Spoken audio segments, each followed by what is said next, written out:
Muy buen día para todos. Vamos a empezar la actividad que está programada para el día de hoy, pero antes de entrar en materia de lo que nos toca hoy, que es la presión arterial, yo les quisiera comentar de que pues ha habido problemas de faltas de respeto entre ustedes mismos y hacia docentes, y eso no está bien, jóvenes.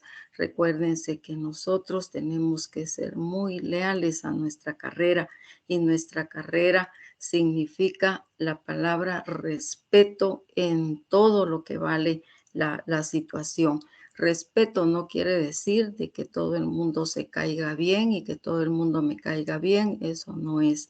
Respeto es reconocer que las otras personas tienen derechos, al igual que los tengo yo.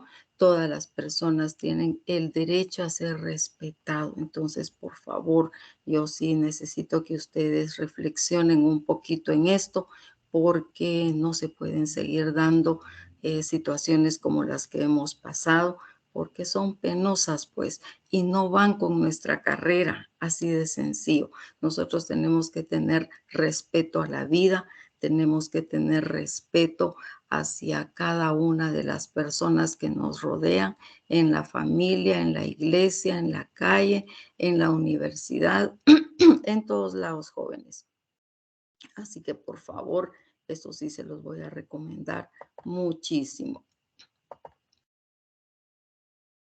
El mensaje que nos toca para el día de hoy, y que pues mi pretensión es que ustedes se queden reflexionando, aunque sea un rato, en estas palabras que pues yo necesito que adquieran un poquito de profundidad en cada uno de ustedes. Ser honesto no te traerá muchos amigos, pero siempre te traerá los correctos. ¿Cuáles son los objetivos que vamos a alcanzar el día de hoy? Describir y aplicar correctamente los métodos y técnicas para tomar la presión arterial y conocer los distintos tipos de esfigmomanómetro y sus características, por supuesto. Comencemos, por favor, con los conceptos.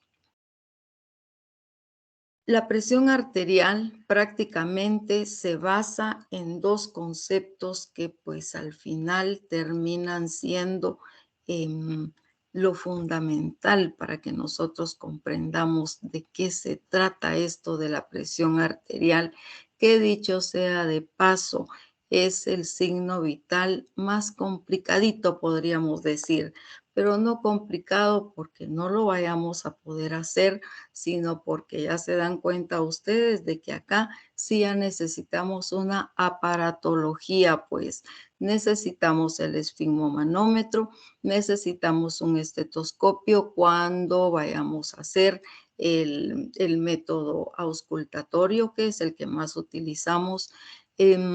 La técnica en sí necesita ser pulida muchísimo tiempo. Con una vez que lo hayamos logrado, no quiere decir de que ya la hicimos y que siempre vamos a poder hacerlo. No es así. Necesitamos hacerlo muchas, pero muchas veces para que finalmente nosotros podamos decir, ya manejo la técnica. Y la técnica, recuérdense que es una situación.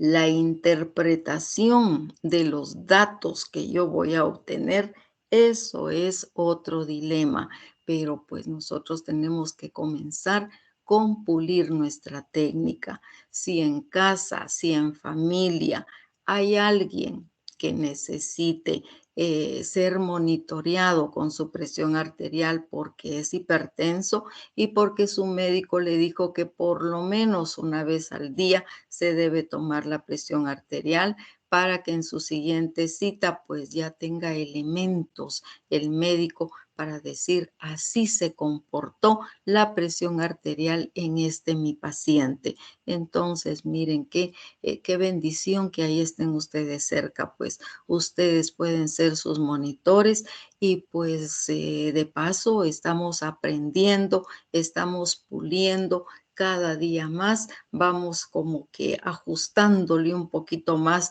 a nuestra técnica y todas las partes salen beneficiadas. Ahí es en donde el conocimiento de cada tipo de esfigmomanómetro nos va a servir para que en la familia, cuando haya necesidad de comprar un aparato de estos por las razones que ya dijimos, pues ustedes le puedan decir a su mami, a su papi, al abuelito, a la abuelita, fíjate que ese no es el más indicado porque no te va a dar las lecturas correctas. Mejor optemos por este otro modelo. O sea que usted ya va a tener como elementos de juicio para poder pues asesorar algo en su familia. Bien, entonces, la presión sanguínea, por su lado, es el esfuerzo de la sangre contra las paredes de la arteria que la contiene. Recordemos que el flujo de sangre que es constante y que pues ahí anda circulando dentro de nuestro sistema circulatorio, golpea las paredes de las arterias, ¿sí? ¿Por qué? Porque lleva presión. Recuérdense que las presiones adentro de nuestro organismo se parecen mucho a a la física, ¿sí? A la física de los fluidos que se maneja fuera de un organismo. Entonces, pues nosotros finalmente podemos hacer como comparaciones, ¿sí? Mientras que el tono o tensión arterial va a ser la reacción que tengan esas arterias cuando son golpeadas por la corriente de sangre que va dentro de ellas, reacciona. Acuérdense que estas paredes tienen un tejido elástico, ¿sí? Pues dependiendo de la edad que tenga nuestro paciente, van a ser menos o más elásticas. Recordemos lo que dijimos pues en la clase anterior de que las arterias pues van a tener una elasticidad muy grande al momento de que el individuo pues es bebé, cuando es recién nacido, y poco a poco en el tiempo vamos perdiendo esa elasticidad, principalmente si nos portamos mal con la grasa y se depositan placas de grasa adentro de las paredes de las arterias que la van a hacer menos elástica. Bien, entonces, dependiendo de qué elasticidad tengamos en este momento, de todos modos reaccionan esas paredes cuando va esa presión golpeando las arterias para poder equilibrar la fuerza que lleva la sangre. Cuando hablamos de presión sanguínea, la fuerza de la sangre va de dentro, o sea, del centro de la arteria hacia afuera, mientras que el tono o tensión arterial, lo contrario, la fuerza es de afuera, desde las paredes hacia el centro, hacia adentro. La tensión arterial se estima por medio de tonómetros o esfigmomanómetros. O sea que si no tuviéramos esos aparatos, imposible de poder medir la presión arterial. Estas pues son imágenes más o menos que nos muestran cómo podría ser esa fuerza. La imagen de la izquierda que tiene flechitas pues nos está diciendo de que esta fuerza va del centro hacia las paredes, mientras que el tono o tensión es cómo reaccionan esas paredes hacia el centro. Hay 4 factores fundamentales que determinan a la presión arterial. La primera de ellas, el volumen sistólico de expulsión del ventrículo izquierdo. ¿Se acuerdan de la sístole ventricular? ¿Sí? Y consiguientemente el volumen total. Mientras más volumen sanguíneo tengamos dentro de nuestra circulación, mayor será la presión arterial. ¿Se recuerdan ustedes que estábamos viendo en el pulso que cuando baja ese volumen sanguíneo, esa cantidad de sangre que hay dentro de nuestras arterias, también baja la presión arterial, porque no hay pues un volumen sanguíneo suficiente para crear pues esa presión que nosotros mantenemos normalmente. Luego, la frecuencia de contracción cardíaca. Acordémonos de lo que decíamos también la vez anterior, que el ventrículo izquierdo tiene que hacer una poderosa contracción, pero si por alguna razón el corazón está ya como lastimado, no puede ejercer esa contracción, esa fuerza, entonces también la presión arterial sería afectada. La elasticidad que ofrecen los vasos sanguíneos ante la oleada sanguínea sistólica, era lo que decíamos hace un ratito, y la resistencia periférica, es decir, la mayor o menor facilidad que los grandes vasos y arteriolas, o sea, de lo más grande a lo más pequeño, oponen a la corriente sanguínea en la diástole cardíaca, o sea, en la dilatación cardíaca. ¿Cuáles van a ser los componentes de la presión arterial? La presión arterial máxima o sistólica, y por otro lado vamos a tener la mínima o diastólica. La primera corresponde al valor máximo de la tensión arterial en sístole, en contracción. Es el efecto de la presión que ejerce la sangre eyectada del corazón sobre la pared de los vasos. Los intervalos normales de la presión arterial sistólica son de 90 a 140 milímetros de mercurio. Por favor, siempre que nosotros anotemos un dato que se trate de presión, le tenemos que adjuntar sus milímetros de mercurio, o sea, su unidad de medida. Recordemos que anteriormente decíamos que los números no se pueden quedar como volando, pues tienen que ir acompañados de su unidad de medida para que los números no se me confundan. Y cuando ya tienen unidad de medida, ya son datos del paciente que me van a servir para poder tomar decisiones. Y ahora tenemos a la presión mínima. Es el valor mínimo de la tensión arterial cuando el corazón está en diástole, en relajación. Depende de la resistencia vascular periférica y los intervalos van desde 60 hasta 90 milímetros de mercurio. Y la presión diferencial fácil la obtenemos con la diferencia de la presión sistólica menos la presión diastólica.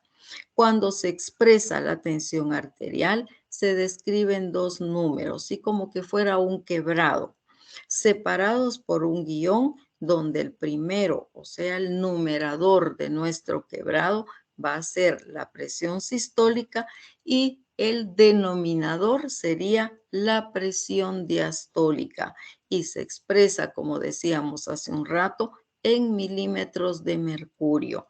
Ejemplo, 120 sobre 80 milímetros de mercurio.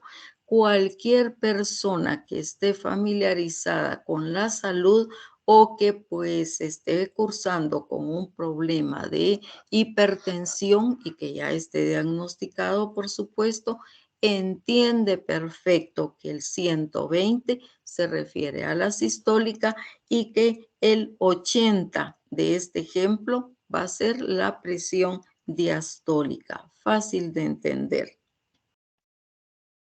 Y aquí pues un resumen de lo que decíamos hace un rato. Acá tenemos que el dial de este esfigmomanómetro digital que más adelante vamos a ver las características de por qué no es el mejor, pues tenemos que tiene 118 de presión sistólica o máxima. Con estos esfigmomanómetros, pues ya sabemos que no se necesita pues un estetoscopio, muchas veces son completamente automáticos y aquí nos sale pues la lectura, ¿sí? No lo ponen demasiado fácil. Entonces, el 118 va a ser la sístole ventricular, que es la presión sistólica. Y el 78 que podemos leer acá va a ser la presión diastólica, que se debe a la diástole ventricular. Y la presión diferencial en este ejemplo sería 118, que nos dio la presión sistólica, menos el 78 de la diastólica, y tenemos que 40 milímetros de mercurio. En este caso sería la presión diferencial.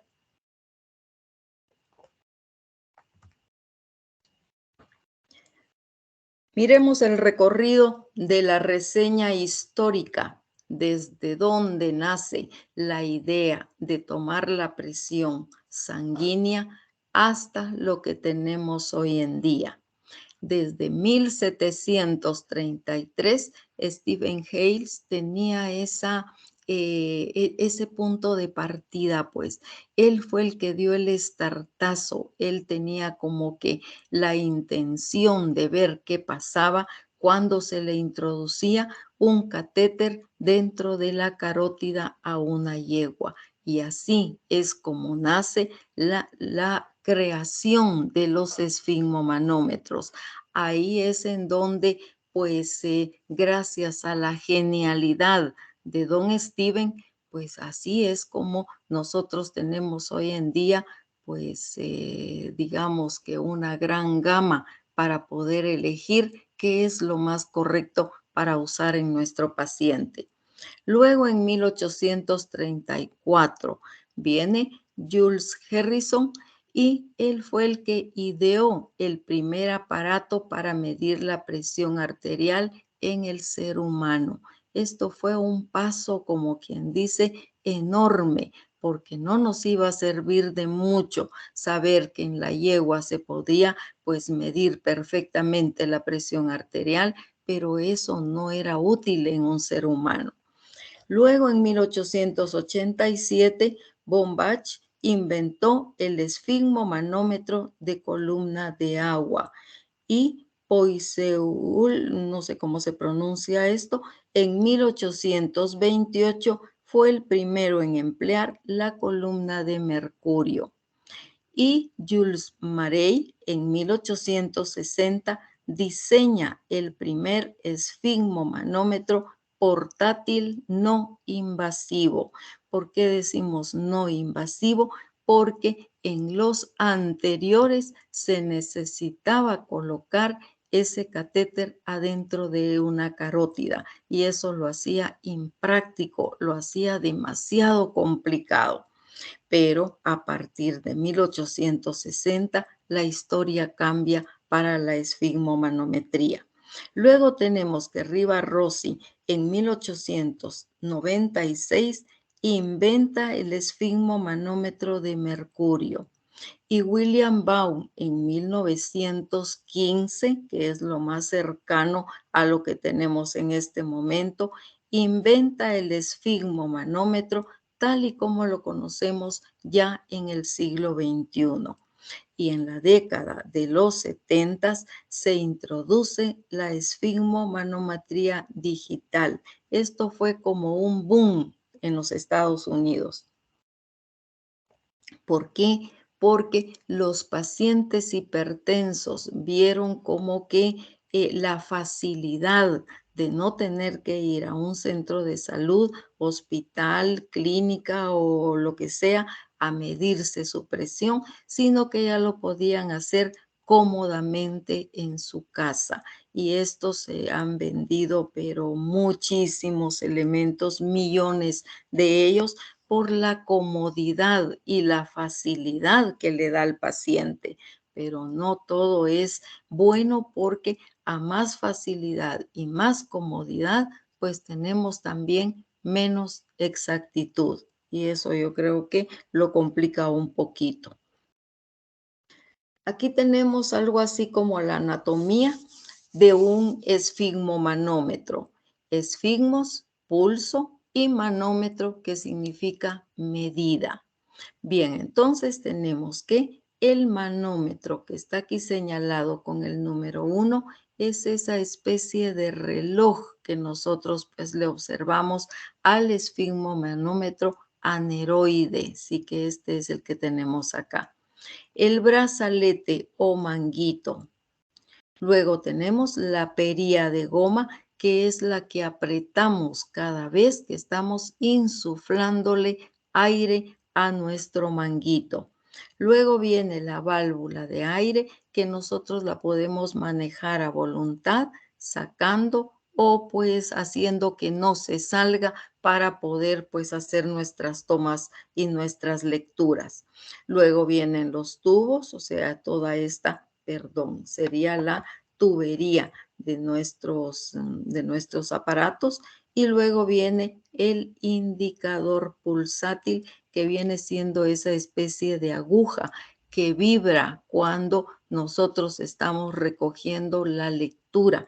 Esta es la que nos va a indicar dónde es donde tenemos que hacer la marca de lo que nos corresponde a nuestra lectura. Pues es importante también, porque tenemos que usar el estetoscopio,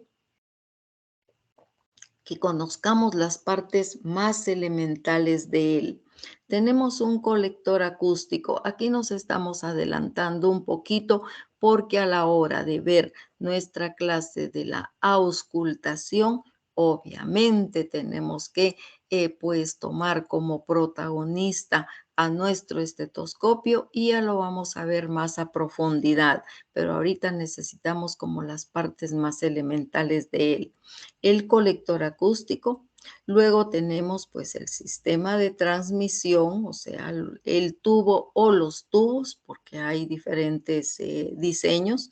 Luego tenemos a la armazón metálica y tenemos también a las olivas.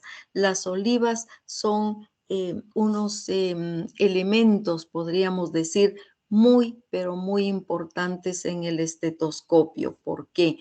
Porque recuérdense que estas van a ser introducidas en nuestro conducto auditivo externo. Por lo tanto, si ha sido usado anteriormente por otra persona, seguramente acá va cerumen de esa persona, pues si se tiene algún tipo de infección en su oído, pues aquí van a ir pues bacterias que después van a ser introducidas a nuestro conducto auditivo. Por lo tanto, antes de usarlo, por favor, pásele una torunda de algodón empapada en alcohol, no súper empapada, no es necesario. Solamente tenemos que empaparla y luego hacerle una limpieza lo suficientemente poderosa como para retirar cualquier residuo de cerumen o de posibles bacterias que anden por acá. Pero nuestras olivas tienen un agujerito que es por donde se conduce el sonido. Entonces, pues aquí la manera más fácil de poderla limpiar va a ser haciendo una especie de gusanito, ¿sí? Con nuestro algodón empapado con alcohol, y lo hacemos pasar a través de ese agujerito varias veces, y con eso estamos garantizando que nuestro estetoscopio está listo para ser usado y que no se va a convertir en un vector o en un transporte de bacterias de un lugar a otro. Otra cosa importante, cuando usted lo termine de usar, entonces por delicadeza, acuérdense que acá ya quedó pues un poco del, así estamos mejor, un poco del cerumen ahora suyo, porque ya lo usó, y entonces es de mal gusto, pues, devolvérselo sucio a su dueño. Entonces, ¿qué tenemos que hacer? Exactamente lo mismo que hicimos al inicio. Lo limpiamos y yo creo que su dueño se va a sentir como muy bien de que usted se lo está regresando muy, pero muy limpio. Luego, las olivas, cuando vamos a introducirlas adentro de nuestro conducto auditivo, tienen que estar viendo hacia adelante. Eso ya lo vamos a ver más específicamente cuando entremos a la semana de la auscultación, pero yo creo de que pues esto nos puede servir como un adelanto.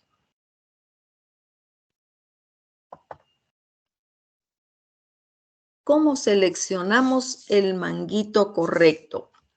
Si se dan cuenta aquí, como lo que estamos viendo en la imagen, hay diferentes tamaños. Perdón. Hay diferentes tamaños de ellos y pues para cada tipo de paciente puede ser un manguito un poquito especial. Por ejemplo, cuando tenemos pacientes obesos, obviamente que el manguito estándar no le va a quedar bien, no vamos a hacer una buena toma, por lo tanto necesitamos un esfigmomanómetro especial para pacientes que son pues obesos y ustedes ya saben que en los Estados Unidos pues hay epidemia de eso, hay epidemia de obesidad y entonces los médicos tienen que estar armados con este tipo de esfigmomanómetros. En México, pues ustedes ya escucharon también que la epidemia como que ya está alcanzando o sobrepasando incluso a los Estados Unidos. Ojalá Guatemala no tenga un problema de estos, pues yo creo que ya tenemos muchos como para también agregarle el tema de la obesidad. Pero pues es bueno que sepamos o de pronto también cuando ya nos toque ejercer, pues nos toquen pacientes pues que sean obesos y que tengamos con qué responderle. El ancho de la bolsa inflable debe corresponder al 40% del perímetro del brazo. Esto es 12 a 14 centímetros en un adulto promedio. La longitud de la bolsa debe corresponder a casi 80% del perímetro del brazo. El perímetro del brazo va a ser como eh, nuestro eje, ¿sí? Para poder tomar decisiones. Y el manguito estándar es 12 por 23 centímetros y es apropiado para perímetros de brazo de hasta 28 centímetros. Importantísimo. ¿Qué pasa si nosotros no tenemos el manguito correcto o el brazalete correcto?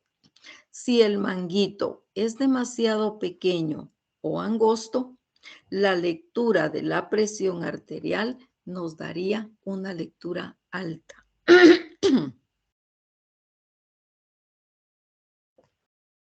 ¿Qué pasa acá, jóvenes?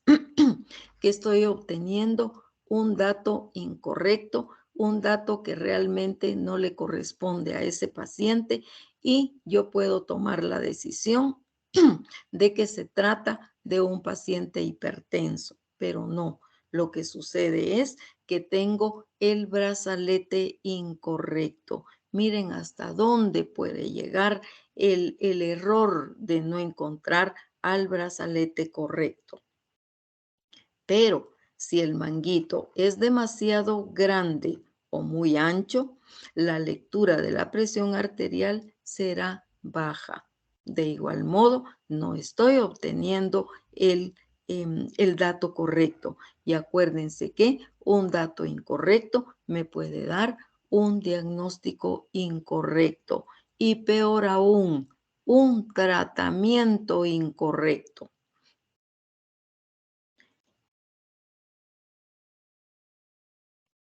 En el uso de un manguito demasiado grande, la lectura será baja si el brazo es pequeño y será alta si el brazo es grande. Miren lo complejo que se vuelve eso. Yo creo que para no meternos a este montón de problemas, mejor usamos el manguito correcto. Medidas de los brazaletes de acuerdo a la edad. Imagínense ustedes a las personas que son pediatras y si alguno de ustedes, que lo más seguro es que no uno, varios de ustedes van a optar por la pediatría porque pues es un campo muy, pero muy bonito. Entonces van a tener que tener un juego de brazaletes porque de igual modo pueden tener a un paciente después al rato a un paciente de 8 años. Entonces yo creo que aquí igual usar el manguito correcto. Para menores de 1 año, el correcto sería 2 a 5 centímetros. 1 a 8 años, 5 a 6 centímetros. 4 a 8 años, 8 a 9 centímetros. De veras que estos así de pequeñitos hasta parecen de juguete. Sí, son muy delicaditos. Para los adultos promedio, 12 a 13 centímetros. Cuando pues tenemos a un paciente con sobrepeso, ya tiene que ser un poquito más, 14 a 15. Y los adultos obesos, 16 a 18 centímetros. Tipos de esfigmomanómetros. Pues acá tenemos el de columna de mercurio. Acá tenemos el aneroide, que es el que pues primero Dios ustedes van a tener que usar muchísimas veces. Es el más indicado. Y luego tenemos al digital, que pues ya en un ratito vamos a ver las características de cada uno de ellos. Empecemos con el de mercurio. Ya sabemos que el mercurio es un contaminante muy peligroso para nuestro ecosistema y para nuestra salud consecuentemente. Es un contaminante no degradable, bioacumulable, que pasa al medio ambiente por evaporación o hacia las aguas residuales. Se deposita, imagínense ustedes, en el mar, en el suelo, en los sedimentos, para que finalmente entre a la cadena alimenticia. O sea que da todas las vueltas que da el ciclo del agua y finalmente llega a nuestro organismo. Por lo que resulta entendible por qué es mejor usar el método auscultatorio por los ruidos de Korotov, o sea, el método auscultatorio. Su gran ventaja es que es preciso, hablando siempre del de mercurio. Es preciso, es de fácil mantenimiento, pero su gran desventaja es que el mercurio es muy lesivo para los ojos y para nuestro sistema auditivo. Entonces ya solo con uno de ellos estaríamos como que descartándolo completamente. Pero imagínense ustedes que las dimensiones del daño que causa el mercurio, pues no compensa lo fácil que es usar este. Y la técnica no adecuada para el examinador. La calibración de este tipo de esfigmomanómetros es anual. El aneroide o análogo. El manguito se conecta a un sistema de poleas y resortes internos a un reloj, de manera que marca con una aguja las cifras de presión arterial. Ventajas: buena alternativa no mercurial. O sea, es una gran alternativa para no usar el mercurio. Y su desventaja es que se descalibran con mucha facilidad. un golpe que les demos porque pues andábamos un poquito apurados y pues tomamos a nuestro esfigmomanómetro demasiado rápido, de tal manera que lo pasamos golpeando con una camilla, con un mueble o con lo que sea, y pues esto ya se descalibró.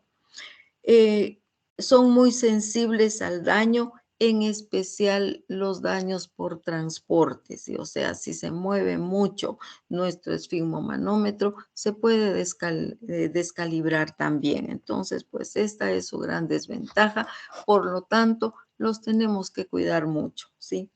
La calibración es semestral. Los oscilométricos o digitales. Miren que a estos les dediqué un poquito de más espacio. ¿Por qué? Porque es uno, decíamos, de los que más se utiliza. El mercado de estos aparatos digitales es muy amplio por lo cómodo que es, pues. Pero entonces dice que se puede usar manual, automático o semiautomático, y dependiendo de la arteria en que estemos midiendo la presión arterial, puede ser en el brazo, en la muñeca o incluso en el dedo. Estos también de dedo han tenido son muy populares, ¿sí? Tiene un transductor que convierte la vibración del paso de la sangre a través de los vasos sanguíneos. Y su desventaja es que bueno, su ventaja primero, es muy fácil de usar. No interfieren acá los errores que podrían haber en el aneroide, por ejemplo, en donde no sentimos los ruidos, porque acá no se utiliza el estetoscopio. En los adultos mayores, la rigidez de las paredes arteriales, ¿se acuerdan que mientras más viejito es nuestro paciente, más duras se le sienten sus arterias, se le sienten como cordoncito, ¿sí? Hacen que las cifras de presión sean subestimadas y no son de fiar en pacientes con alteraciones del ritmo cardíaco. Los esfigmomanómetros de dedo son imprecisos, confunden mucho las cifras de lectura y su uso en este momento no está recomendado. Sin embargo, se venden muchísimos de estos. Tienen menor precisión en caso de que nuestro paciente sea hipertenso. En otras palabras, no nos va a servir de nada, jóvenes. ¿Cómo se debe medir la presión? ¿Qué aspectos nosotros debemos de ver y considerar? Porque ya vieron que medir la presión no va a ser sencillamente sentar o acostar a nuestro paciente y pues dónde está su brazo y etcétera, etcétera. No, la toma de presión y sus consideraciones comienzan mucho rato antes. 30 minutos antes, el paciente no debería de fumar, y esto se lo tenemos que recordar, por favor, no fumar, no cafeína, no ejercicios. ¿Por qué? Porque la cafeína y la nicotina son potentes vasoconstrictores, son como estimulantes del sistema nervioso central y entonces nos pueden hacer vasoconstricción y con eso tener lecturas de hipertensión en pacientes pues que no la tienen en la realidad. Entonces, si yo quiero tener una lectura muy buena y correcta, tengo que tener todas estas consideraciones. ¿Se acuerdan ustedes de que dijimos que en los ejercicios van a aumentar todos los signos vitales? ¿Por qué? Porque está aumentando nuestro metabolismo. Y si decimos que van a aumentar los signos vitales, la presión arterial también se ve afectada. La sala de exploraciones debe estar en silencio, ¿sí? Ser cómoda, y con temperatura confortable, como que el paciente esté incómodo y se esté moviendo a cada ratito con el objetivo de encontrar algún tipo de comodidad, esto pues lo está poniendo indispuesto, ¿sí? Puede crearle taquicardia. Si está escuchando algún sonido que de pronto ni siquiera le guste, es una música que no es de su agrado, pues el organismo reacciona. Puede ser que tenga taquicardia, puede ser que tenga alguna situación que no es buena a la hora de estar tomando la presión arterial. El paciente igual debe sentarse tranquilo por 5 minutos. Cualquier alteración, recuérdense que nos sube la adrenalina y la adrenalina también es un potente vasoconstrictor. ¿Sí? Nos va a dar lecturas que pudieran ser de una presión más alta que la que realmente tenemos en condiciones de reposo y de no estrés. Paciente en silencio con la espalda sobre el respaldo de la silla. Con esto que estamos consiguiendo más comodidad.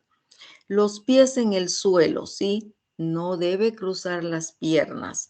Y la vejiga urinaria vacía. No hay mayor estrés que tener deseos de pues orinar cuando nos van a hacer una toma de estas y eso causa pues incomodidad también de nuestro paciente. El brazo seleccionado debe estar sin ropa, ¿sí? El brazo, no el paciente, por favor, porque esto se malentendió en algunos estudiantes el año pasado y pues cuando mostraron su evidencia en video, pues tenían a su paciente completamente sin ropa en toda la parte de arriba, o sea, sin camisa o sin blusa y pues esto causa incomodidad del paciente y no es necesario. Lo único que necesitamos es tener el brazo que en donde vamos a hacer la toma de presión, pues sin mangas preferentemente para que esto no nos obstaculice la situación. Sin fístulas para diálisis, quiere decir de que el brazo debe tener las arterias completamente limpias, sin ningún tipo de cicatriz.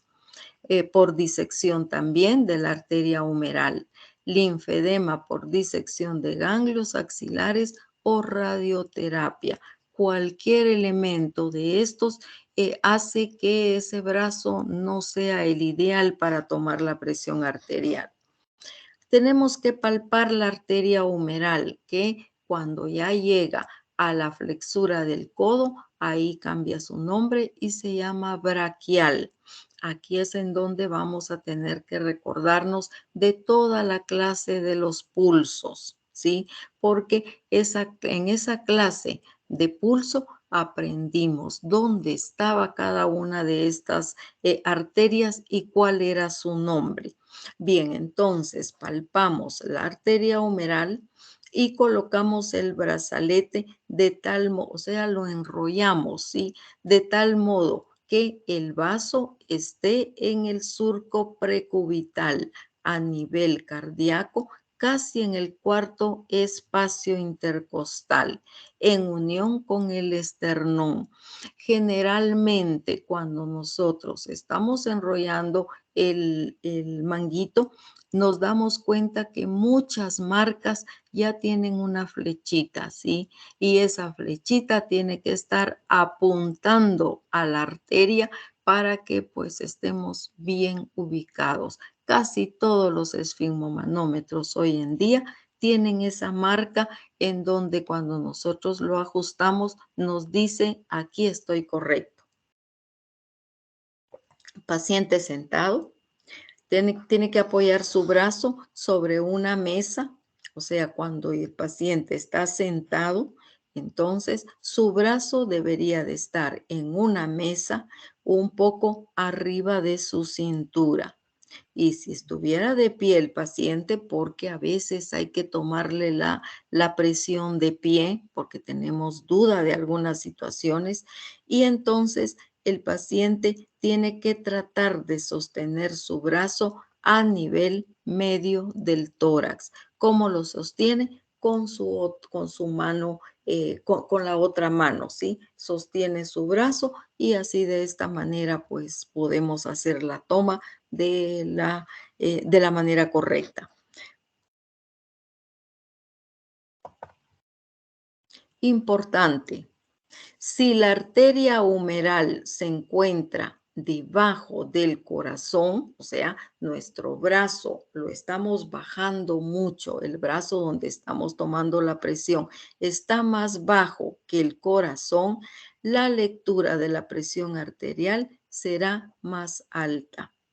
Y si se encuentra el brazo por arriba del nivel del corazón, la lectura será menor. A todo esto era lo que yo me refería, que la toma de la presión arterial es un poquito más compleja, ¿sí? Tenemos que atender a todo este montón de consideraciones porque de lo contrario mi lectura no sería la correcta. Y aquí pues está para recordarles la misma imagen que tenemos en el documento en donde debemos de tener, esto es como una recapitulación, ¿sí? Es como un resumen de todo lo que nosotros ya hemos dicho. No conversar, apoyar el brazo a la altura del corazón, que aquí pues a esto se refiere. Si el brazo nos quedaba como muy bajo, entonces le podemos colocar algo entre el brazo y, y la mesa, ¿sí? Puede ser un libro, puede ser un algo pues que nos levante el brazo y que lo posicionemos de la manera correcta. Colocamos el manguito en el brazo sin ropa, ¿sí? O sea que de lo contrario nos puede dar falsas lecturas. Usar el tamaño del manguito adecuado, pues de acuerdo a la edad y otras circunstancias del paciente. Los pies apoyados sobre el piso, no cruzando la pierna y tampoco hay algunas sillas que tienen acá una regleta y pues muchas personas recogen sus pies y lo colocan en la regleta, ¿sí? Entonces, pues con mucho cuidado, mucho tino, hágame el gran favor de bajar sus pies porque pues así usted va a estar más cómodo y usted me va a dar una mejor lectura. O sea, corregimos esta situación. No cruzar las piernas, dijimos, y tener la vejiga vacía. Apoyado su espalda sobre el respaldo. Esto le da comodidad también al paciente. Condiciones óptimas para la toma de la presión arterial. Paciente en decúbito dorsal o sentado, o sea, podemos tomar la presión con el paciente acostado en decúbito dorsal o también puede ser sentado, como la imagen anterior. Brazo flexionado y abducido. Qué bueno que ya nos conocemos estos vocablos. Y a la altura aproximada del corazón, pues a nivel inferior falsea la cifra de tensión arterial mínima o diastólica elevándola, o sea, eleva la presión arterial. Los vestidos no deben comprimir la raíz del miembro, o sea que si tenemos pues una manga, aunque sea corta, esa manga no debe ser apretada, ¿sí? No nos debe comprimir pues. El brazalete neumático vacío de aire se aprieta contra el tercio medio del brazo, de modo que su borde inferior nos quede a unos centímetros por encima del pliegue del codo. Nosotros usualmente usamos 2 dedos, ¿sí? De la flexura del codo hacia arriba, medimos 2 dedos y ahí debe pasar el borde inferior de nuestro brazalete. La columna de mercurio debe estar en vertical. El brazalete de material inextensible, o sea, es un material como de lona, ¿sí? Que no se estira, no se debe estirar para nada. Contiene la cámara insuflable.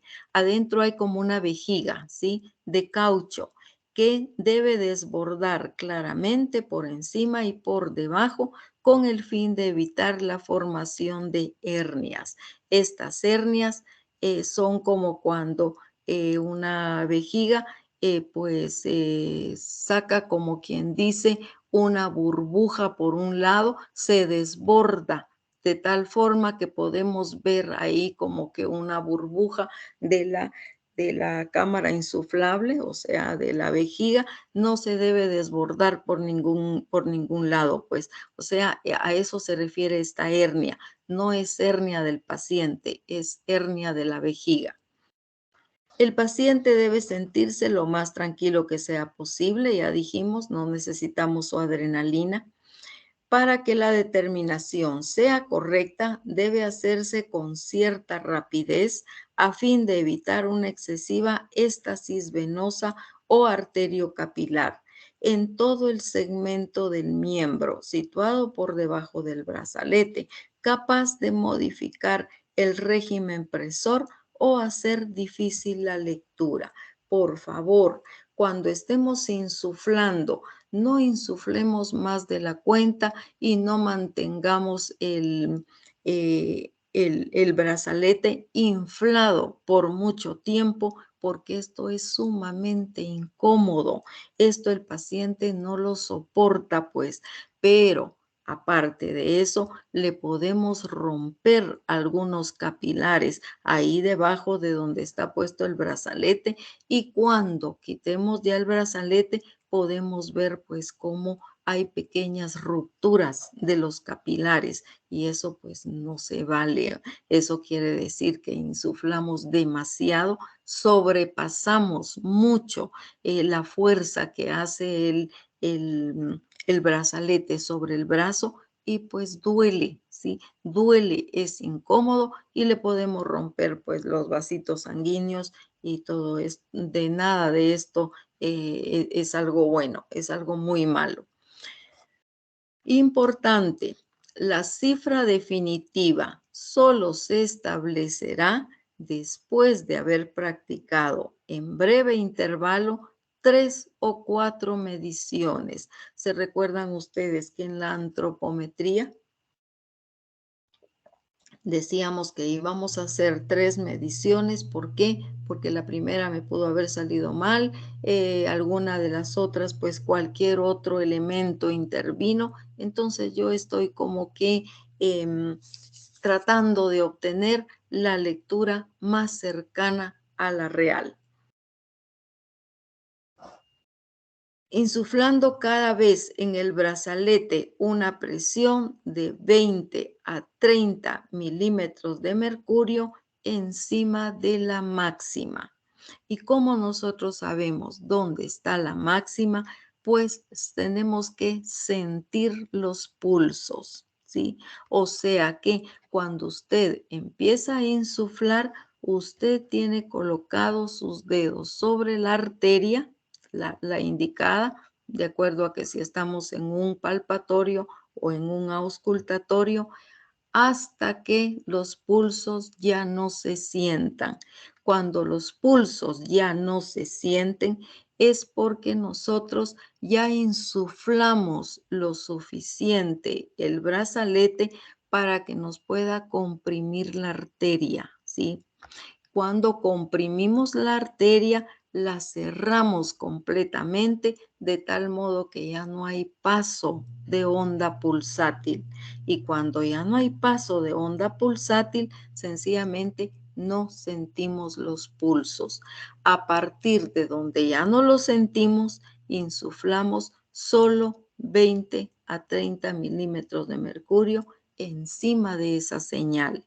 Y esa va a ser nuestra señal, va a ser nuestra base. Aquí ya perdí el pulso, quiere decir ya comprimí esa arteria de tal manera que ya no está pasando sangre, y si no pasa sangre, no está pasando la señal del pulso. Bien, tenemos 4 métodos para valorar la presión arterial: el palpatorio,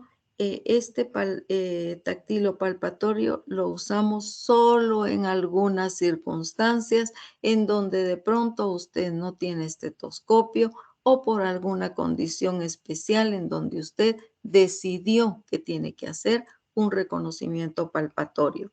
El que más usamos es este, auscultatorio, que se basa en los sonidos de Korokov. Este es el importante para nosotros.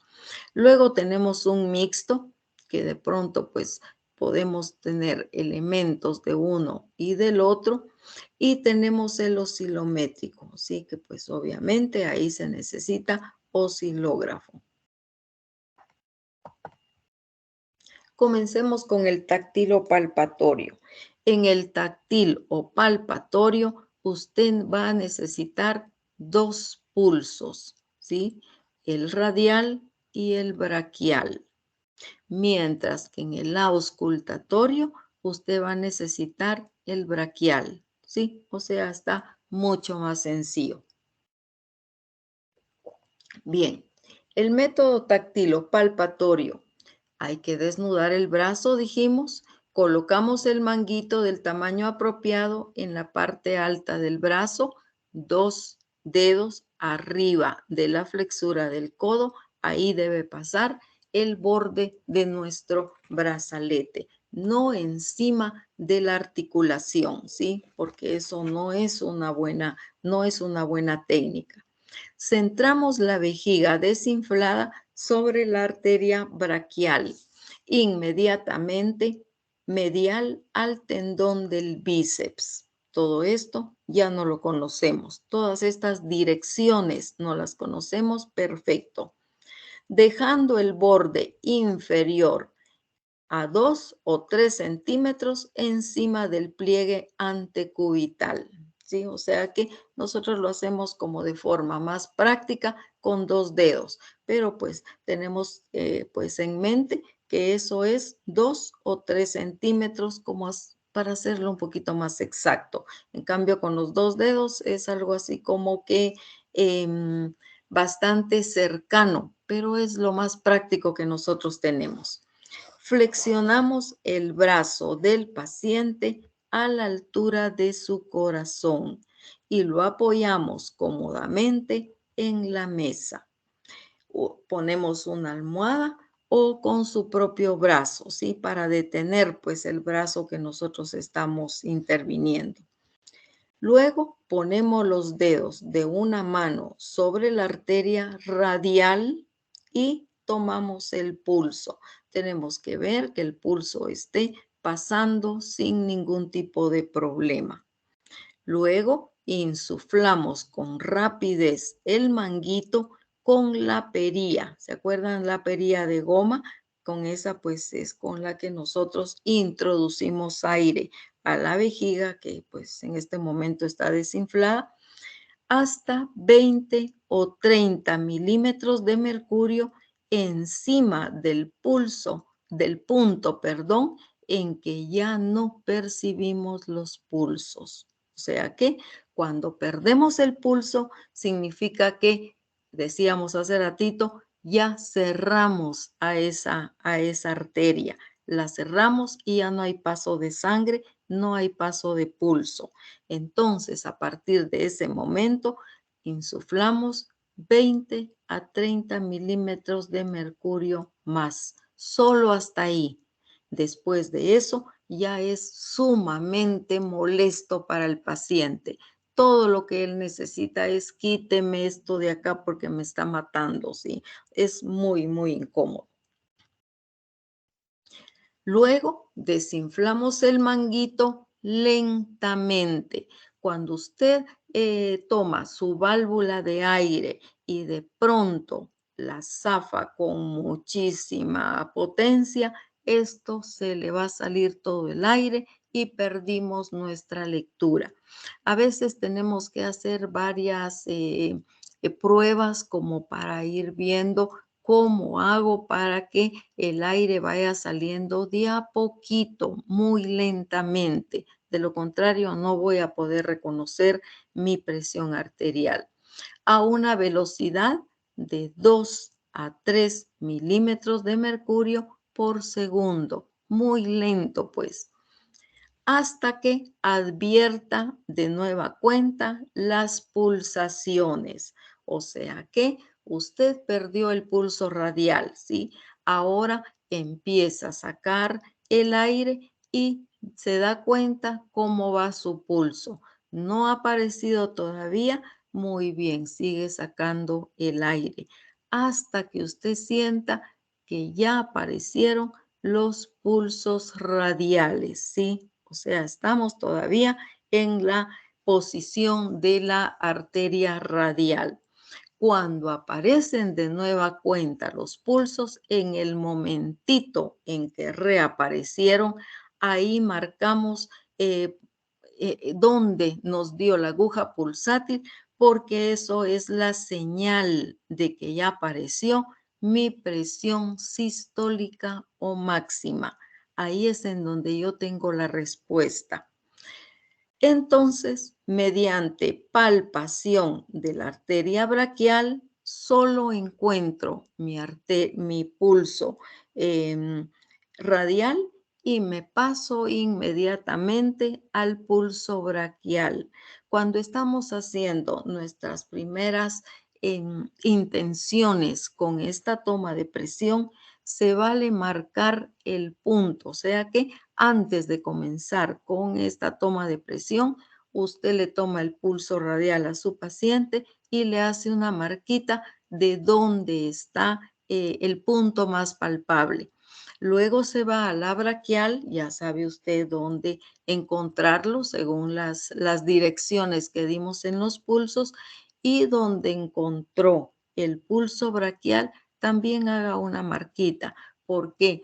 Porque el paso de cuando usted ya sintió la reaparición de los pulsos radiales, se tiene que pasar de inmediato al pulso braquial. Pero si lo anda buscando y no lo encuentra, entonces aquí ya perdimos la oportunidad. Lo tiene que encontrar de inmediato.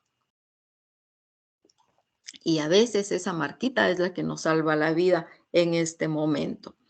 Entonces íbamos en que nos vamos a la arteria braquial y continuamos desensuflando el brazalete lentamente, percibiéndose de esta forma un latido cada vez más intenso y vibrante hasta un máximo, a partir del cual desciende.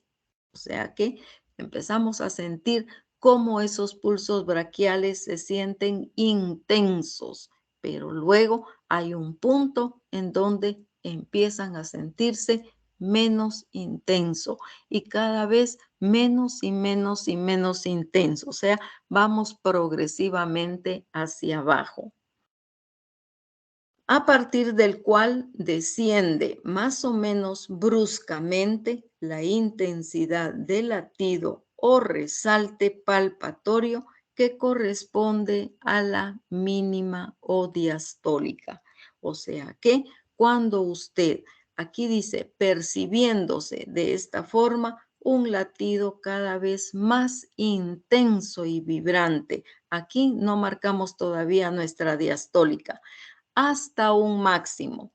Aquí, cuando ya llegó a un máximo, empieza a descender más o menos bruscamente. Cuando desciende bruscamente, ahí es en donde capturamos a nuestra presión diastólica. Hay que hacerlo varias veces, jóvenes.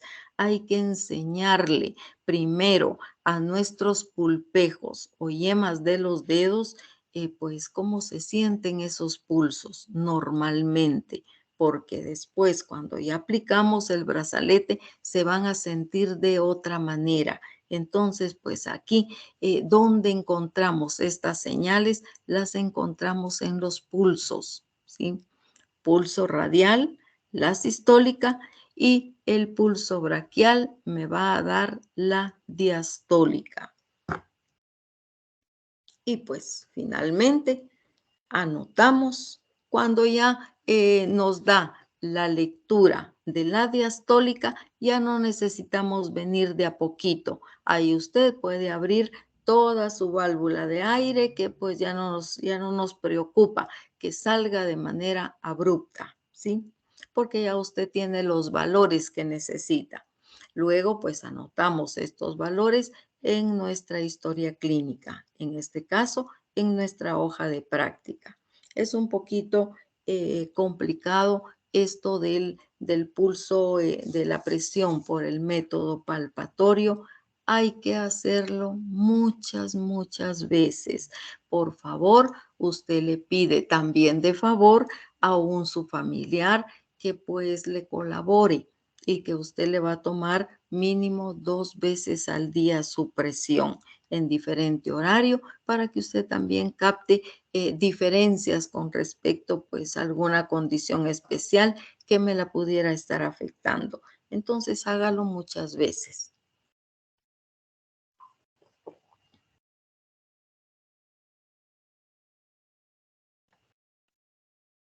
¿Alguna duda, jóvenes, con respecto al método palpatorio?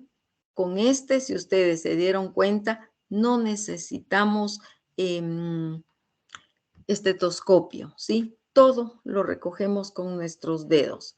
Sabiendo yo dónde está mi pulso radial y dónde está mi pulso braquial, yo creo que ahí estamos. Y ustedes, pues como les digo, con el permiso de su paciente, aunque sea su hermano, una persona muy cercana, permiso, te voy a hacer aquí una marquita con lapicero o con marcador. Después usted mismo se lo quita, por favor, con un poquito de alcohol impregnado en una torunda de algodón. Se lo limpia y pues todo quedó igual que antes. O sea, no lo vamos a dejar ahí con las marcas, pues cuando ya vayamos a tomar otra vez la presión con ese mismo paciente, partimos otra vez de cero, todo ahí está limpio, perdón, te voy a hacer las marquitas y después se las quitamos, ¿sí? Así yo creo que estamos enviándole señales de respeto, pues, ¿sí? A ese nuestro paciente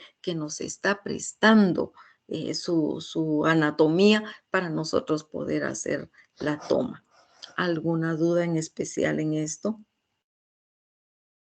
o en cualquiera otra de las cosas que hemos visto hasta este momento?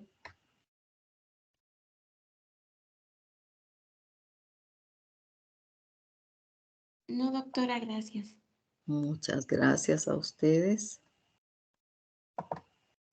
Bueno, ahora sí vamos al auscultatorio. Me ponen muchísima atención porque esto es lo que ustedes van a hacer.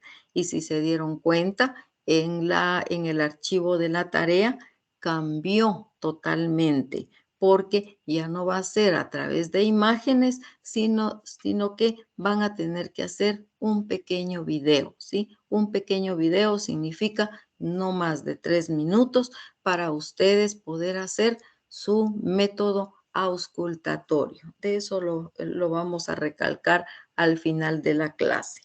Bien, entonces pues aquí ya sabemos que en 1905 Korokov introdujo el método auscultatorio.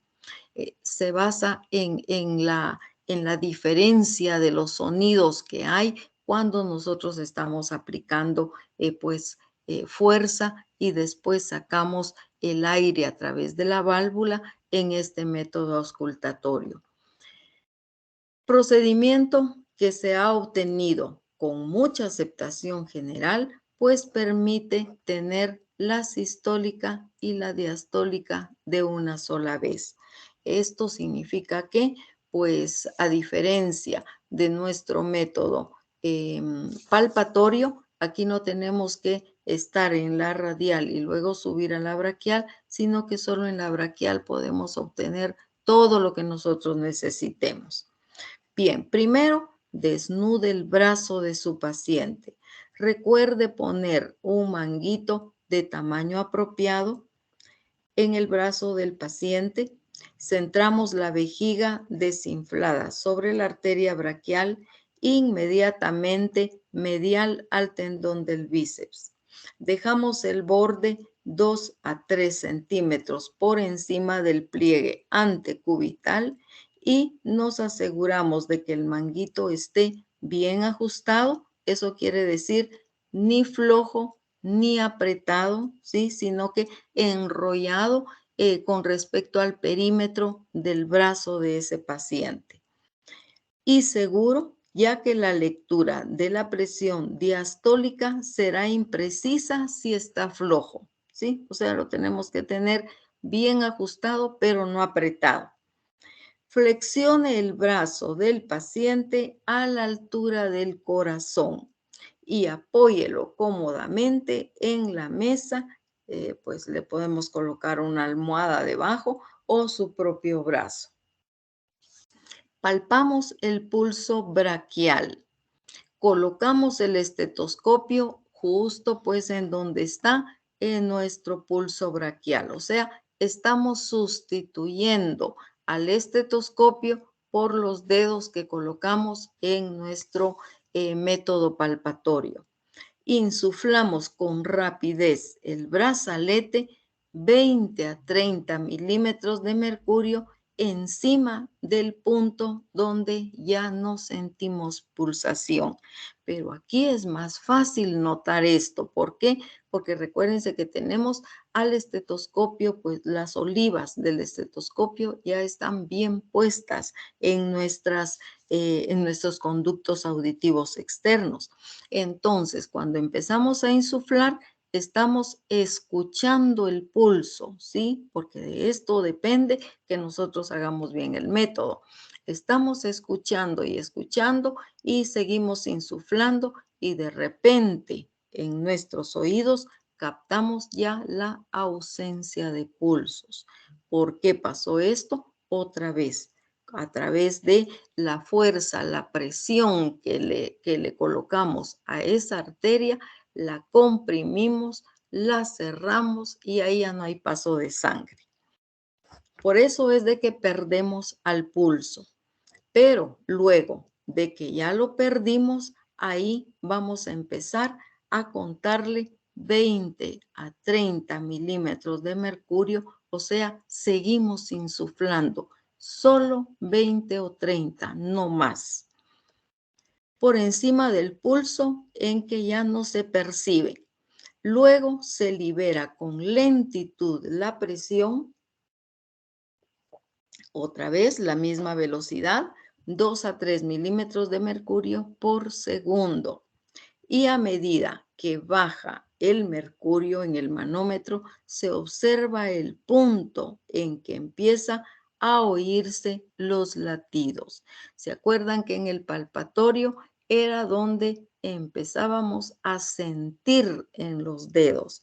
Pero cuando ya tenemos al estetoscopio y ya empieza a sonar los pulsos braquiales de nueva cuenta, ya empezaron a aparecer. Ahí es en donde marcamos nuestra presión máxima o sistólica. Y cuando los comenzamos a oír, entonces es la primera fase, ¿sí? De los latidos de Korokov. Ahí es en donde empezamos nosotros a escuchar la primera fase. Y pues de paso es nuestra presión máxima o sistólica. Conforme el mercurio sigue bajando, el sonido de los latidos se hace cada vez más intenso, como que el latido golpea a esa arteria con mucha más potencia. Así es como escuchamos a estos pulsos.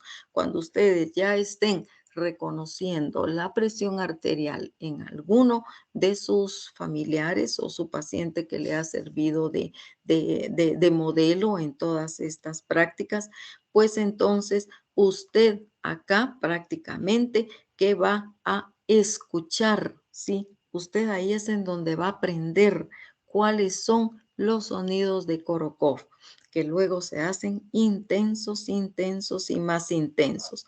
Y después disminuyen gradualmente hasta que ocurre la disminución súbita de la intensidad, ¿sí? Ya no hay latidos intensos, pues.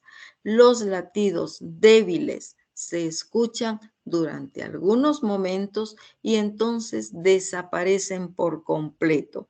Es la fase 5 de los latidos de Korokov cuando ya no se escucha absolutamente nada. Y aquí es en donde marcamos la mínima o sistólica, que va a corresponder a la fase 5. Korokov, entonces, dice que dividió los sonidos en 5 fases.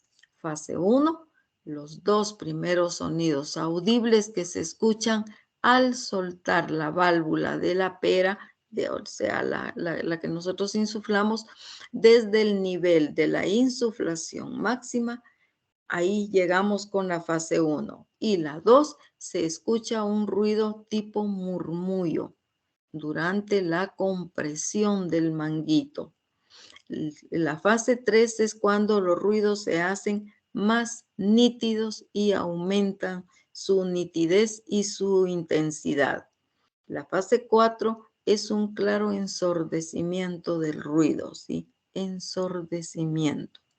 Y el 5, el último escuchado. Y depende del cual tono de todo el ruido desaparece. Cuando ya no escuchamos absolutamente nada, entonces aquí ya ocurrió la fase número 5. Que acuérdense que en el método auscultatorio es la mínima o diastólica. Cuando desaparecen los ruidos, ahí marcamos nuestra lectura. Es lo que nosotros tenemos que anotar. Todo esto está recomendado por la Asociación Cardiológica Estadounidense y porque en ocasiones dice que no hay desaparición del sonido y puede escucharse hasta que llegue a 0. Entonces, aquí, ¿qué pasó con la diastólica? Dice que es patente que todo paciente que tenga presión sistólica, pues también va a tener presión diastólica y puede haber error al no estimar la presión diastólica en el punto en que ocurre el cambio de intensidad. Si esto ocurriera y usted está como que esperando a que se terminen los ruidos, la fase 5, y ya no haya ninguno, y en ese punto marcamos la presión diastólica, pero usted lo continúa escuchando. Entonces, ¿aquí qué pasó? Por lo tanto, por eso es que nos hacen esta aclaración. Si se sigue escuchando hasta 0, muy bien. Tomamos de nueva cuenta la presión y donde cambia de intensidad, o sea, está muy intenso y de pronto baja la intensidad, ahí sería el punto de reconocimiento de la presión diastólica. La diastólica es lo que nos cuesta un poquito más, ¿sí? Entonces, hacerlo muchas veces, jóvenes. Escuchen el video que les dejamos ahí en el link para poder escuchar dónde está la fase 1, dónde está la fase 5, que nos hace pues reconocer las marcas en el paciente. ¿Alguna duda por acá? Su paciente para la práctica que vamos a hacer puede estar sentado, ¿sí? O puede estar en decúbito supino, ¿sí? De las dos maneras puede ser, pero lo práctico para el paciente, para no sentirse como que realmente es un paciente y que puede tener algo malo, o sea que ustedes saben que inconscientemente pasan muchas cosas, entonces pues puede ofrecerle la opción sentado. De las dos maneras, miren que es una muy buena toma, es una buena opción y yo creo que mejor nos vamos a decidir por paciente sentado, ¿sí? Así ustedes me copian toda la postura de la imagen que tenemos en nuestro documento. Que el paciente esté con los pies en el piso y todo lo que pues pasa. No lo coloquen en un banco, ¿sí? Eso es incómodo para nuestra espalda. Tenemos que colocarlo sobre el respaldo de una silla.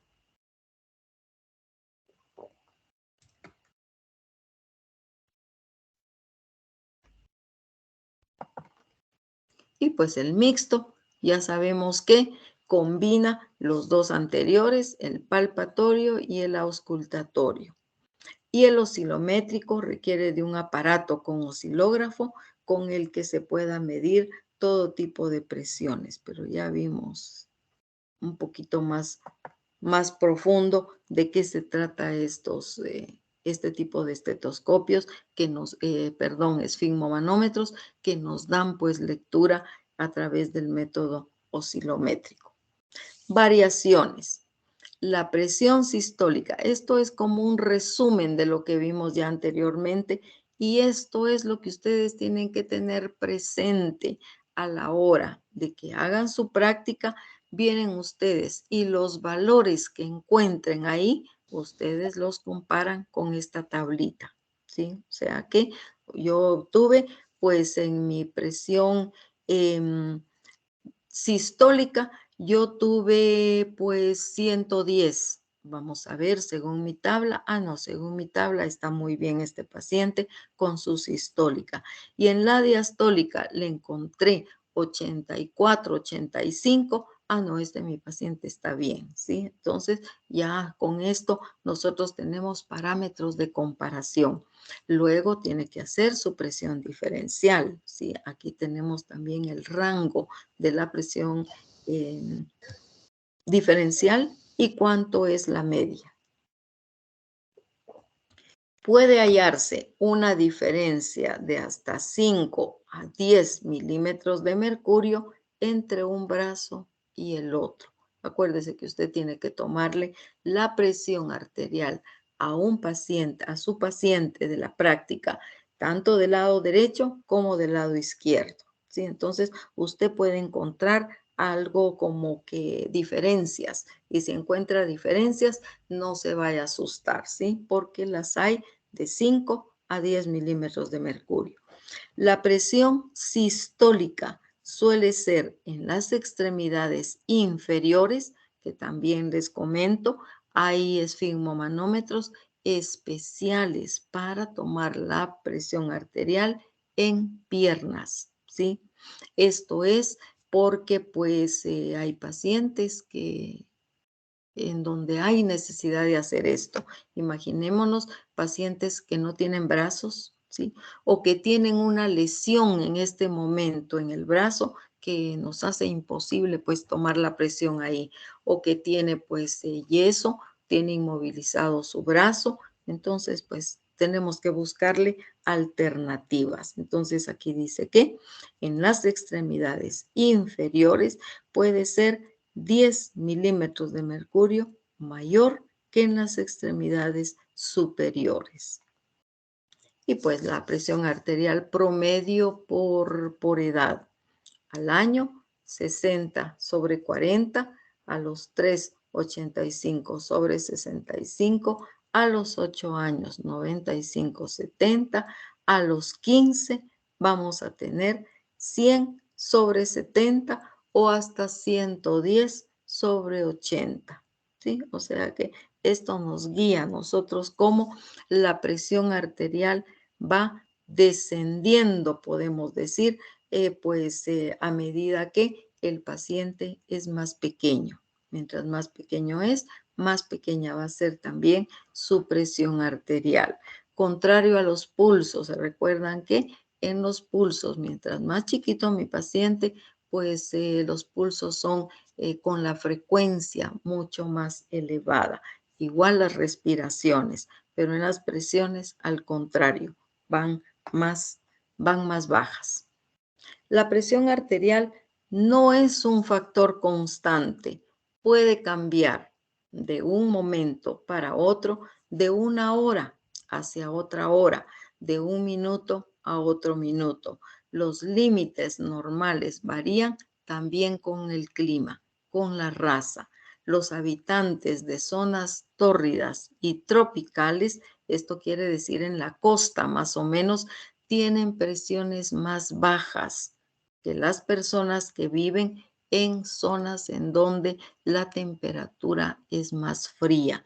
¿Por qué es esto? Recuérdense que en la costa, dijimos, hay más vasodilatación. Y en el frío tenemos más vasoconstricción. Mientras más frío haya, nuestra presión arterial se puede ir un poquito más para arriba, pero dentro de lo normal, de los rangos que ya dijimos. No es que nos suba la presión arterial, pues ya en condiciones de patología, sino que la tenemos como que más apuntados a los intervalos mayores, ¿sí? Mientras que el intervalo bajo lo manejan más fácilmente en la costa. Términos semiológicos, ¿no? Hipertensión. ¿Cuál va a ser el punto donde nosotros vamos a decir, mi paciente puede ser hipertenso? Es un término que se emplea cuando describimos la elevación persistente de la presión sanguínea. Cuando la presión de los brazos supera en forma sostenida las cifras de 140/90. Y fíjense bien en el concepto. Es cuando la presión se mantiene en forma sostenida por arriba de estos niveles. ¿Por qué?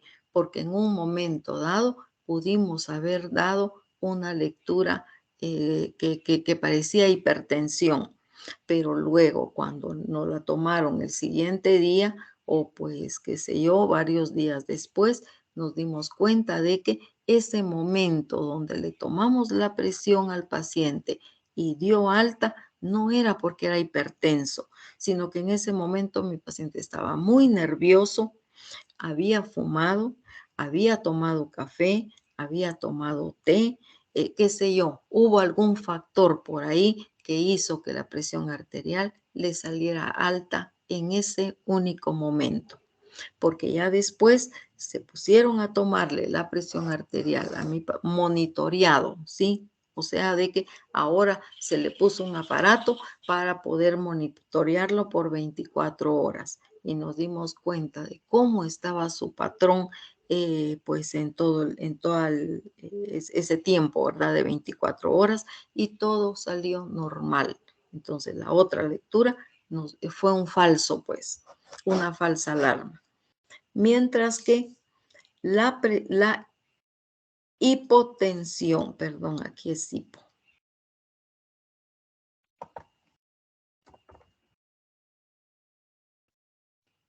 La hipotensión se refiere a cuando la presión desciende, baja por debajo de 90/60.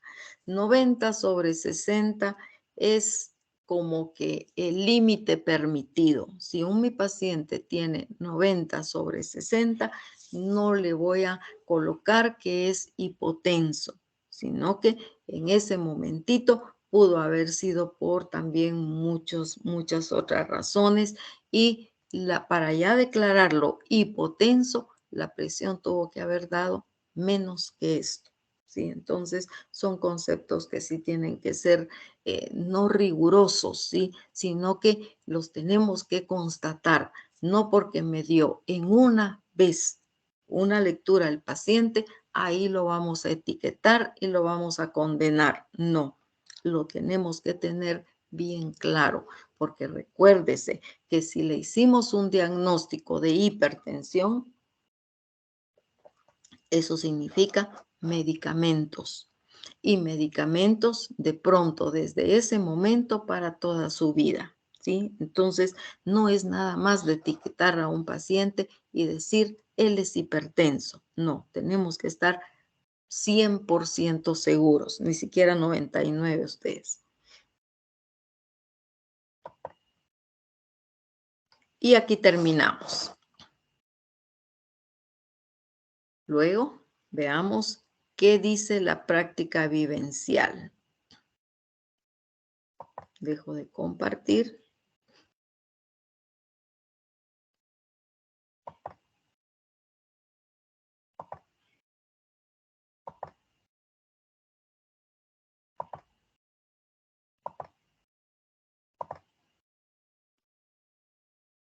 Es el mismo archivo. que tienen ustedes en su tarea. La presente práctica deberá desarrollarse de manera individual con un familiar, de preferencia con quien hemos venido trabajando de antes y que tenga más de 13 años. Además, debe contar con el material solicitado para su realización. En este caso, esfigmomanómetro y estetoscopio. Seguidamente deberá descargar e imprimir la hoja adjunta a estas instrucciones. Deberá llenar cada uno de los datos generales y antecedentes del paciente que se solicitan en la hoja de práctica. Muchos de esos datos ya los conocemos, ¿sí? Ya es solo de anotarlos o buscar dónde está nuestro archivo donde recogimos esos datos. Luego procederá a medir la presión arterial aplicando el método auscultatorio solamente. No vamos a hacer el palpatorio. En cada uno de los miembros superiores, derecha e izquierda. Ejemplo, presión arterial 120/80, que esto es por decir algo, ¿verdad? Milímetros de mercurio. Aquí usted tiene que anotar lo que usted encontró en su paciente. Luego debe colocar la presión diferencial también, que ya sabemos cómo conseguirla. Seguidamente realizar un análisis interpretativo y la conclusión general de los resultados obtenidos de la toma de presión arterial. Y se siguen las instrucciones pues que ya dijimos. Adjuntar a la tarea un video que no vaya más de 3 minutos, por favor. Si va como 4 minutos o más, esto le resta a su nota, ¿sí? Por favor, tenemos que ser muy rigurosos con lo de los 3 minutos. Si usted se pasa 10 segundos, si se pasó medio minuto, está bien, pero no se pase 1 minuto, por favor. Es la técnica básica, pues todo lo que tenemos que hacer nos cabe perfecto en 3 minutos. Donde se le observe midiendo la presión arterial a su paciente mediante el método auscultatorio, en el cual se observe con su bata blanca, cuerpo completo, su paciente en posición correcta y aplicación de la técnica siguiendo las instrucciones.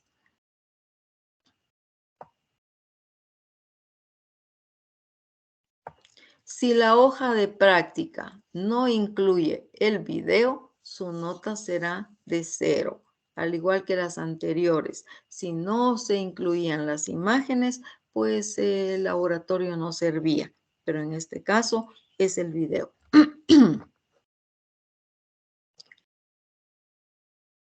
La hoja de práctica deberá ser escaneada y subida en archivo PDF en el espacio creado para la entrega, adjuntando el link del video, ¿sí? Asegurándose de habilitar los permisos para que podamos visualizarlos, ¿sí? O sea que antes, por favor, de empezar a hacer su video, usted tiene que ver que todo esté listo, ¿sí? En su sistema.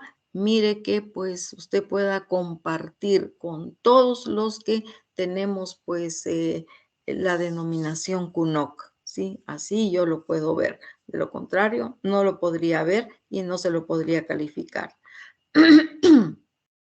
Cualquier inconveniente en la entrega de la tarea deberá reportarse inmediatamente al docente a cargo dentro del horario establecido para la entrega mediante mensaje a su correo institucional. Entonces, si ustedes no se pueden comunicar conmigo, háganlo con su representante. De igual manera que un compañero se comunicó con su compañero porque no tenía manera de cómo hacerlo, le envió un mensaje de texto a su compañero para que él pues diera el mensaje, ¿sí? Él no se puede comunicar, pero encontró la manera. Entonces, de igual forma, ustedes, si no me pueden enviar un correo porque no tienen luz, entonces envíele un mensaje de texto a su representante, que su representante se va a comunicar conmigo, ¿sí? O sea, si hubiese algún inconveniente. De lo contrario, usted pues tiene que entregarlo dentro del tiempo establecido.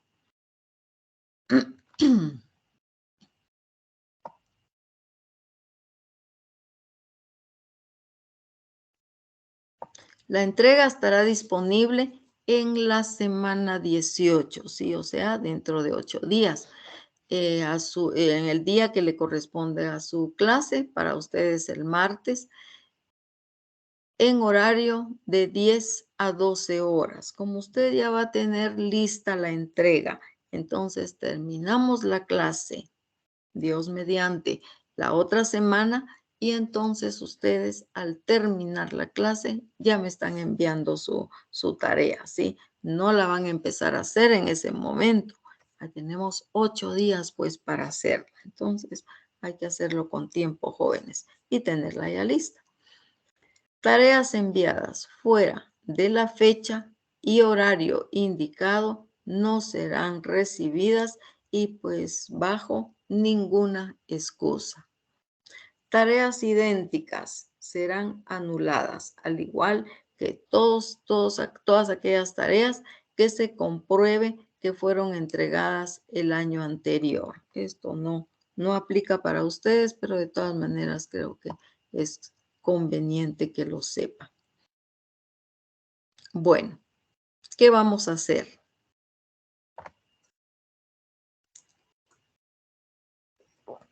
Vamos a llenar todos estos datos del paciente, ¿sí? Bueno, primero su nombre, su registro y su clave. Luego del paciente, ¿qué nos interesa? Nos interesa sexo, nos interesa edad, actividad física que realice. Acuérdese que si tenemos a un paciente en buenas condiciones cardiorrespiratorias, pues es como que conveniente saberlo porque eso es un punto a su favor, ¿sí? Un punto a favor del paciente. Consume café, consume tabaco, ¿sí? Acuérdese que acá las respuestas no deben ser sí o no. Eso no nos sirve mucho. Nos sirve algo, pero no mucho. Café, ¿cuántas tazas al día, por favor? Eso sí es importante. ¿No será que esos 5 milímetros o 10 milímetros de mercurio que el paciente tenga de más, no será que es culpa de tanto café que toma? ¿No será que es culpa de tantos cigarros que él se consume al día? No va a ser lo mismo alguien que se fume 3 a 5 cigarrillos al día que un paciente que se fume 20 cigarrillos al día. Hay más nicotina dentro de su organismo y recordémonos de que todo esto pues influye mucho en la presión del paciente. Nos va a dar presiones más altas, ¿sí? También alcohol. ¿Cuánto de alcohol? Consume alcohol muy de vez en cuando. Muy bien, esto como que no es del todo bueno, pero tampoco es como que el paciente consuma alcohol todos los días. Hay pacientes así. Luego, medicamentos. ¿Sí? Hay medicamentos que parecen muy inocuos, muy sencillos, que no causan daño, como por ejemplo todo lo que nos sirve para las gripes, ¿sí? Todos los medicamentos como por ejemplo Tabsin, que eso pues tiene medicamentos que son vasoconstrictores, porque eso sirve para que disminuya la rinorrea, nos dan pues esos vasoconstrictores, pero a un paciente que ya está aumentando su presión arterial, estos medicamentos pueden ser el último empujón que necesita ese paciente para volverse hipertenso, ¿sí? O sea, hay muchos medicamentos que me pueden alterar la presión arterial, pero en este momento Usted no conoce todos los medicamentos ni cuáles van a ser sus efectos, pero por lo menos pregúntele a su paciente, ¿está tomando algún medicamento?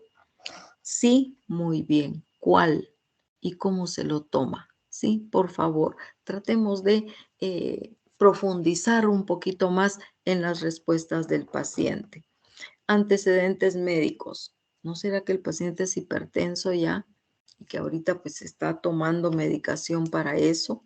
Es posible pues, pero cualquier otro antecedente médico, principalmente obesidad, ¿sí? La obesidad, ustedes saben de que va a tener muchas complicaciones a largo plazo. Entonces necesitamos ver si no la obesidad es la que nos está complicando con este paciente en particular.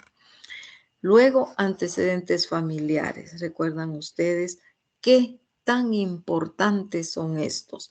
Principalmente si los antecedentes familiares se tratan de hipertensión o cualquier cardiopatía, pero también si se trata de cualquier circunstancia que el paciente pueda tener dentro de su familia, como obesidad, sobrepeso, ¿sí? Y pues ahí todo lo que ustedes, diabetes, por ejemplo, es muy común encontrar a pacientes que son diabéticos e hipertensos al mismo tiempo. Es muy difícil para ellos. Entonces, pues todos estos antecedentes son de mucha importancia y alguno que otro que usted encuentre por ahí, como cáncer en la familia, ¿sí? Lo anota, por favor, con sus grados de consanguinidad para que tengamos pues una muy buena información. Luego de que ya recogió usted toda esa información de su paciente, bueno, perdón, el índice de masa corporal.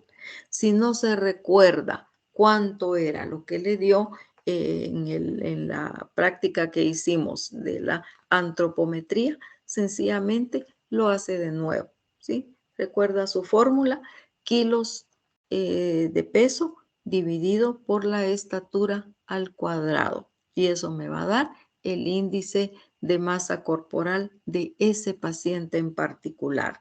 Y si está con sobrepeso o está con obesidad, aquí ya sabemos de que las cosas se pueden complicar. Luego de eso, pues usted hace su toma de presión por el método palpatorio. Usted intente hacer todas las veces que sea necesario para obtener su toma, ¿sí? Aquí nos interesa una lectura, ¿sí? Pero ya dijimos, usted a su paciente o a cualquiera otra persona de la familia, hágalo varias veces. Esa es la idea. De lo contrario, perdemos esta información y hasta el otro año, cuando pues primero Dios ustedes estén en segundo, ya pues ustedes deberían de tener este conocimiento para seguir adelante. Bien, van a tener los intervalos normales. ¿Se recuerdan de aquella tablita? De ahí van a sacar ustedes lo que es el intervalo normal de la presión sistólica y también de la diastólica, ¿sí? Entonces, usted hace pues también el intervalo normal de la presión diferencial. Luego de que ya tiene usted sus presiones que los anotó dentro de esta tablita, tanto derecho, izquierdo y la presión diferencial de cada uno de ellos. Entonces usted viene y hace un análisis interpretativo. ¿Cómo va a ser este análisis interpretativo? Muy bien, mi paciente tiene, por decir algo, tiene presiones dentro de lo normal para su edad, ¿sí? Acuérdense que aquí voy a tener yo la información de la edad. Tiene pues todo eso bien, pero tiene un índice de masa corporal no muy bueno. O sea, ya tiene sobrepeso o incluso ya tiene obesidad. Mi paciente tiene como antecedentes familiares importantes, pues que hay diabetes en la familia, ¿sí? Tal vez abuelito, tal vez papi tienen hipertensión. Entonces, con todo eso, ¿qué yo voy a inferir? Yo voy a inferir que mi paciente como que no haga nada por mejorar su condición de sobrepeso u obesidad, entonces está camino a adquirir la hipertensión en cualquier momentito, ¿sí? Ahorita, en este momento, no lo tiene, pero tiene tantos factores de riesgo. Tiene sobrepeso, tiene familiares que son hipertensos, entonces yo creo que esa tiene que ser mi análisis interpretativo. También tengo que ver, pues, situaciones importantes como el consumo de café. Paciente con presión normal, pero consume 8 tazas de café al día, también fuma y tiene antecedentes familiares. Por Dios, aquí nos estamos convirtiendo en una bomba de tiempo. Ya no tardaremos, tal vez ni siquiera un año para ya ser hipertensos. Entonces, luego de que nosotros en la realidad hacemos todo este análisis interpretativo y le decimos al paciente, bien, como que usted no me cambie todos esos factores de riesgo, que me modifique pues su peso, que me modifique su estilo de vida, ¿sí? Entonces, pues en un año usted ya va a ser hipertenso. Entonces el paciente conscientemente mira, sí, estoy sobrepasado de peso, abuelito falleció por hipertensión y sus complicaciones, entonces pues yo tengo que hacer algo para cambiar eso. Para eso nos sirve el análisis interpretativo, pero pues usted solo quédese ahí, solo haga el análisis y después de eso hace su conclusión. ¿Cómo estuvieron esos valores de presión arterial? Presión arterial entre las cifras normales. Por ejemplo, otra conclusión, paciente con sobrepeso, paciente con antecedentes de enfermedades cardiovasculares o pues si tiene antecedentes de hipertensión, paciente con índice de masa corporal de tanto, o sea, usted trate, o mejor dicho, haga sus conclusiones tomando en cuenta todo lo que vimos aquí arriba, ¿sí?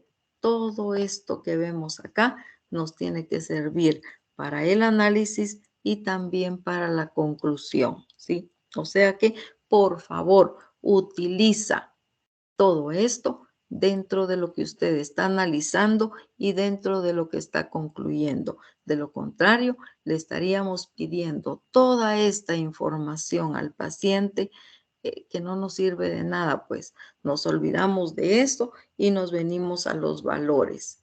No, eso no es cierto. Acuérdense que el paciente es todo, pues, incluso el paciente es lo que come, el paciente es lo que hace en actividad física, todo eso es el paciente, ¿sí? Y sus riesgos de enfermar, que es lo más complicado que nosotros tenemos. Entonces, por favor, el archivo que ustedes me manden con todos estos datos, esto sí viene en PDF, pero su video viene solo el link, ¿sí? Para que nos quede bien claro. Y el video no tiene que tener más de 3 minutos.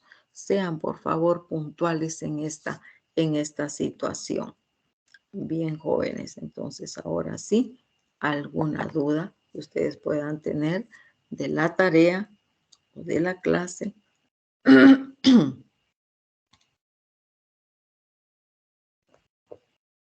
¿Estamos bien claros? Sí, doctora, gracias. Está claro. Sí, dígame.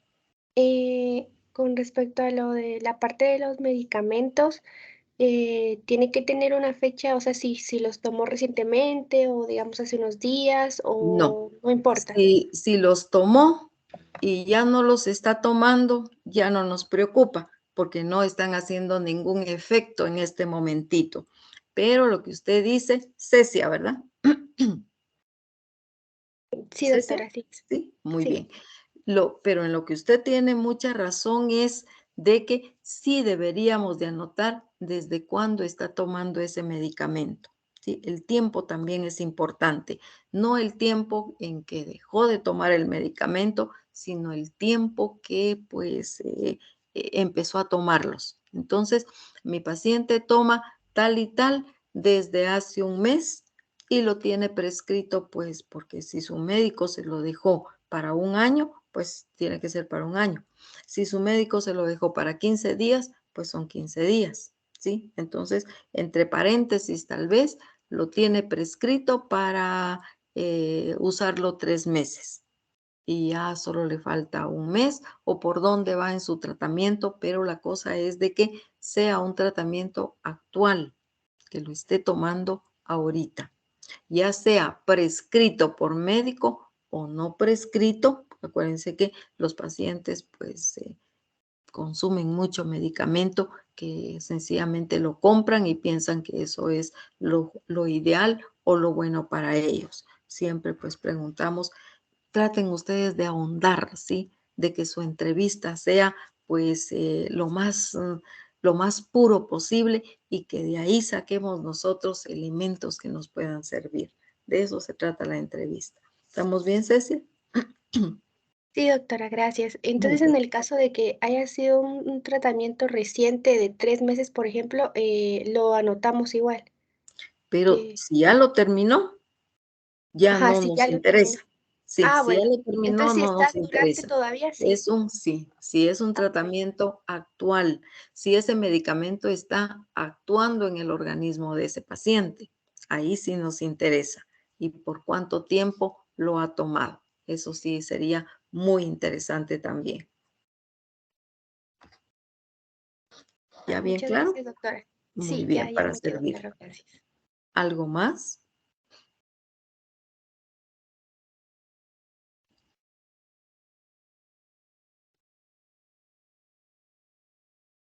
Traten ustedes de hacer una práctica en donde se pongan a escuchar solo los latidos, ¿sí?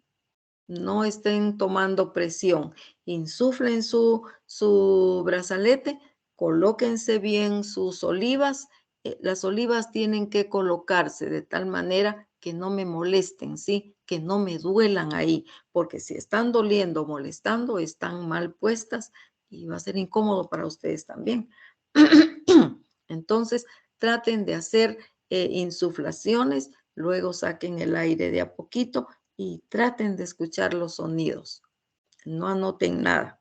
Ya después, ya lo hacen pues ya con la intención de tomar pues la lectura de su presión. Vamos como por poco pues y así vamos alimentando nuestro conocimiento y nuestra práctica. La práctica es ahí lo importante. Acuérdense que la práctica hace al maestro. Muchas veces es mejor que solo una vez. Ahora sí, ¿a todo claro? Sí, doctora, muchas gracias. Muy bien. Bien, jóvenes, entonces yo creo que podemos ya desconectarnos y recuérdense que ya me pueden empezar a enviar sus tareas de la respiración y de la temperatura que tenemos pendiente hasta las 12 del día. Cualquier inconveniente, usted me lo tiene que hacer saber antes de las 12 del día, ¿sí? A mí o a su representante si es que no puede conectarse pues de ninguna otra manera, ¿sí? Así no pierde pues esa su tarea que si no dijo nada, entonces pues yo voy a asumir que no la hizo y que de repente estaba corriendo pues a última hora para mandarla. O sea que haga usted valer sus justificaciones, pero en el tiempo correcto, que así no perdemos nuestros 2 puntos, que recuérdense que no estamos en este momento para arriesgar 1 punto, menos para arriesgar 2. Entonces, pues, hagamos las cosas lo más correctamente posible que se pueda. Voy a detener la grabación